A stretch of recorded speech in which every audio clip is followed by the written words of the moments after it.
어느 때보다도 시장의 흐름을 잘 점검해야 되는 한 주가 될 것 같습니다. 빅 이벤트, 실적 정말 많이 몰려있는 한 주인데요. 김종효 이사와 함께 이야기 나눠보면서 이 궁금증들 해결해 보도록 할게요. 이사님 안녕하세요. 안녕하십니까? 네, 오늘도 오전장 흐름부터 짚어보고 여러분께 좀 속 시원한 해답을 드려보도록 할게요. 오전장에 대해서 어떤 의견을 갖고 계신지부터 한번 열어보도록 하겠습니다.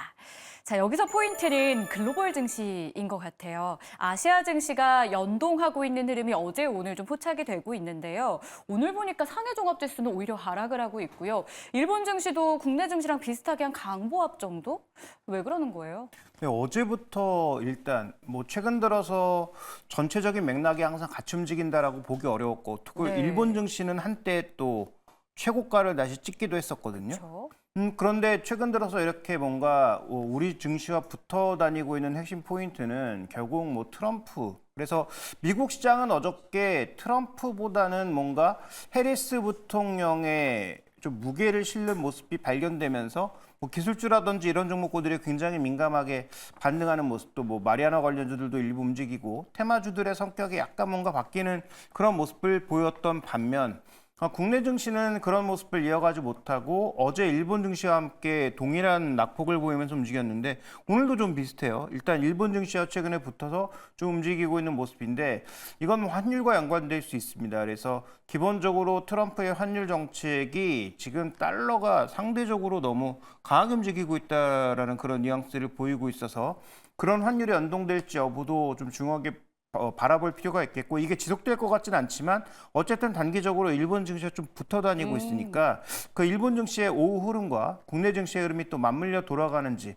이런 부분들도 한번 주목해 볼 필요가 있지 않느냐 이렇게 보고 있습니다. 참 미국이라는 거대한 나라가 글로벌 증시에 영향을 대단히도 미치는 것 같습니다. 업종의 흐름도 사실 2주 연속해서 트럼프의 영향을 피해갈 수 없는 상황이었죠.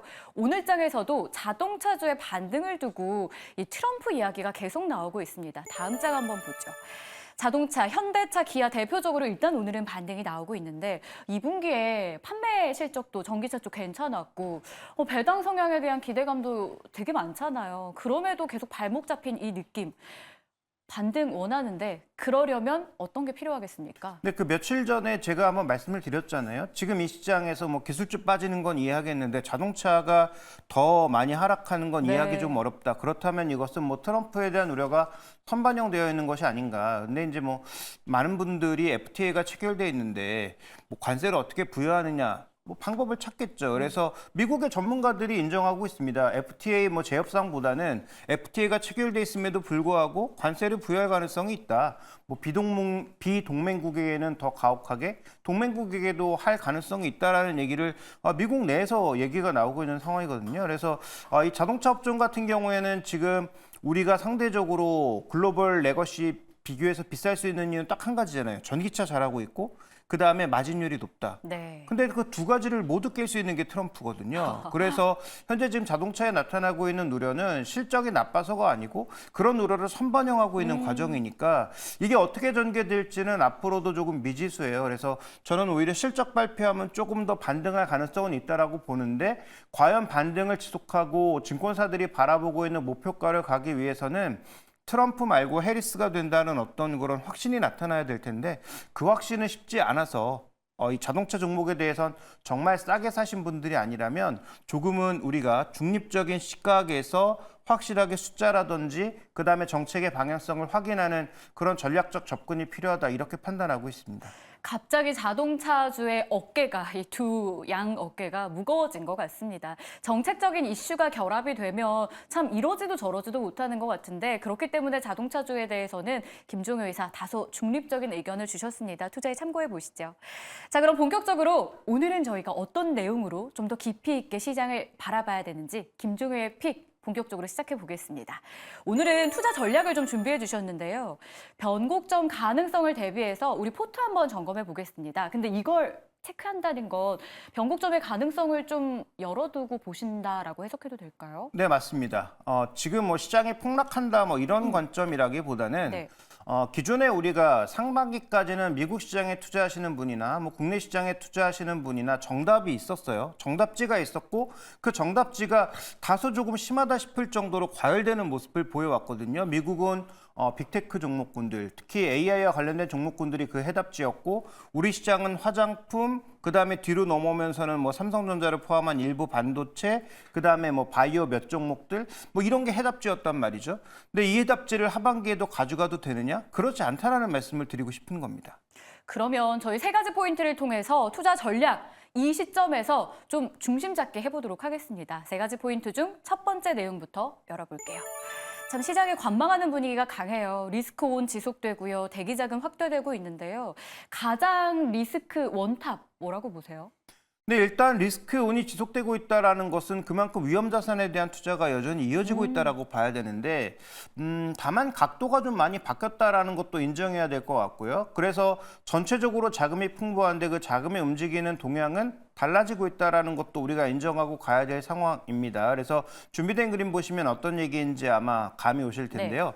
자, 우리가 이제 코로나 위기를 맞고 나서 전체적으로 시장의 위험 자산을 좀 줄이려는 시도, 그 다음에 이제 시장이 뭔가 크게 변하면서 이 주식형에 대한 약세가 나타나는 모습이었다가 시장에 대규모 자금이 공급되면서 이때 엄청난 각도로 채권과 주식시장에 대한 자산 편입이 늘어나는, 그러니까 리스크온의 가장 최고조로 가는 모습이었죠. 그런데 그러다가 이제 2023년 들어서 약간 주춤거리고 올해 들어서 AI 바람을 타고 다시 지속되는 모습인데요. 네. 근데 이때와는 각도가 확연하게 다르죠. 왜냐하면 이 줄어들었던 추세 때는 뭡니까?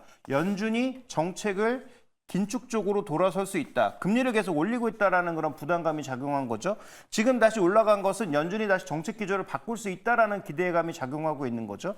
근데 이때와는 확연하게 다릅니다. 정부와 연준이 동시에 자금을 공급했던 때와 지금의 리스크온 분위기가 다르고요. 그다음에 더 빠르게 늘어나고 있는 건 뭐냐면 MMF 같은 단기 자금이 폭증하고 있는 상황이에요. 그러니까 시장의 대기 자금이 늘고 있다는 것은 긍정적이기도 하지만 그만큼 뭔가 방향성을 정하기 애매하거나 이익을 일부 실현하거나 그런 모습들이 나타나고 있다는 거죠. 근데 최근에 어떤 뉴스들이 계속 나옵니까? 제프 베조스가 주식 팔았다. 네. 젠슨 왕이 주식 팔았다. 이런 얘기들이 줄여서 나오고 있죠. 여기만 나오고 있는 게 아니에요. 지금 대규모 펀드들 쪽에서 주식 비중을 줄이고 있다, 주식 비중을 일부 현금화했다라는 얘기가 계속 나오고 있거든요. 이게 MMF 증거와도 맥락이 다 있는 부분이 있을 수 있다라는 거죠.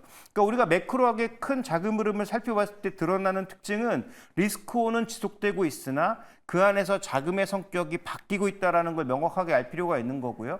그러니까 지금 구간에서 내 포트폴리오를 한번 수급을 보면서 점검해 볼 시기가 됐다. 이렇게 보는 것입니다. 대기 자금이 확대되고 있다. 일부 전문가들은 주식의 비중을 줄이고 있는 상황입니다. 자, 그렇다면 두 번째 포인트를 통해서 이 업종으로 확산되는 자금 어디로 확산이 되고 있는지 확인해 보도록 할게요. 투자자들의 업종 선택이 넓어지고 있는 게 이게 미국 증시에서 사실 먼저 시작이 됐잖아요. 국내 증시도 이런 흐름이 나타나고 있는데 좀 좁혀서 볼까요? 어떤 업종으로 좀 집중이 됐습니까? 네, 상반기에 답이 정해져 있었다면 하반기에 들어서는 해답지가 조금은 분산되고 있는, 그다음에 기존의 정답지에 대한 선호도도 떨어지고 있는 그런 모습으로 연출이 되고 있죠. 자, 준비된 그림으로 확인해 보시면 명확하게 나타날 수 있는데요. 자, 상반기에 지금 IT 쪽으로 쏠려갔던 자금이 10억 달러 이상. 그러니까 저 그림에서 표시가 안 돼서 중간에 자르고 10억 달러라고 표시를 한 거죠. 근데 저기 이제 상반기 6월 달까지란 말입니다. 이제 평균 유입액이라고 봐야 되겠죠. 7월 달에 어떻게 되고 있느냐? 4억이 안 돼요. 그러니까 동일하게 기술주로 가고 있는데 자금의 유입 속도가 절반 이하로 뚝 떨어졌다는 얘기가 되는 거죠. 그래서 기술주 나쁘지 않은데, 그래서 뭐 낙폭과대로 나타나면 언제든지 뭐 자금 들어올 수 있고 패시브 자금 안에 저런 기술주들이 많이 편입되어 있으니까 기본적으로는 저럴 수 있는데, 어떻게 보면 상반기는 패시브보다는 액티브, 특정 섹터에 대해서 집중적으로 투자하는 것이 알파 전략이었다면 지금은 과연 저게 알파 전략인가에 대한 고민을 할 수밖에 없는 거죠. 그다음에 두 번째로 지금 살펴보시면 뭐 지금 뭐 금융 쪽이라든지 이런 쪽은 원래부터 자금이 좀 유입되고 있었다라고 봐야 될 것 같고요. 눈에 띄는 것은 에너지, 헬스케어처럼 상반기에는 오히려 팔았던 쪽에 자금이 들어오기 시작했다라는 게 변화의 포인트인 거죠.